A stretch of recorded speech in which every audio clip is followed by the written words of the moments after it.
Question number 106. Double fertilization is a characteristic feature of. What is double fertilization? What does it involve? Double fertilization involves two events of fertilization. The first event is called syngamy and the second event is called triple fusion. These two events together form the double fertilization, and the triple fusion event is the characteristic feature of the angiosperm, so the double fertilization. So the correct option for the given question is option number 2. Let's move to the next question. Question number 107. Read the following statements and choose the correct option. Statement A. Offsprings produced by the asexual reproduction are called clones. Statement B. Water hyacinth growing in the standing water drains oxygen from water that leads to the death of fishes. Both the statements are absolutely correct. That in asexual reproduction, the offsprings produced are called clones because they are morphologically and genetically similar to each other. The water hyacinth or the terror of Bengal, it grows in the standing water and drains oxygen from the water that leads to the death of fishes due to lack of oxygen in the water. So this statement is also correct. So the correct option for the given question is option number 3. Let's move to the next question. Question number 108. Transport of male gametes does not require water in. Bryophytes, algae, pteridophytes, they all require water for their male gamete transfer. But angiosperms do not require water for the male gamete transfer. Why? Because they have pollen tube.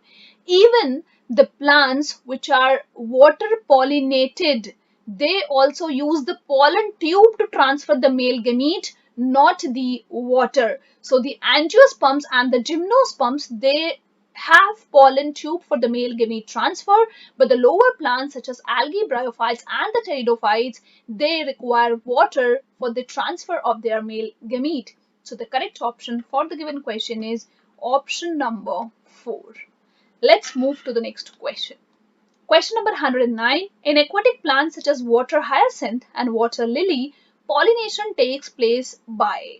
No doubt, water hyacinth and water lily both are aquatic plants, but it is not necessary that all aquatic plants are water pollinated. No. Water hyacinth and water lily, they are pollinated by insects in spite of the fact that they are aquatic plants. So you have to remember this fact. So the correct option for the given question is option number 4. Let's move to the next question. Question number 110. Which of the following statements is not true? Exine of pollen grains is made up of sporopollenin. It is true. And the sporopollenin is the material which cannot be degraded by any enzymes, alkali, and the acid. Nothing can work on sporopollenin. It is highly resistant organic material. Second, some reptiles have also been reported as pollinators in some plant species. It is also true that the reptiles can also act as pollinators in some of the plant species.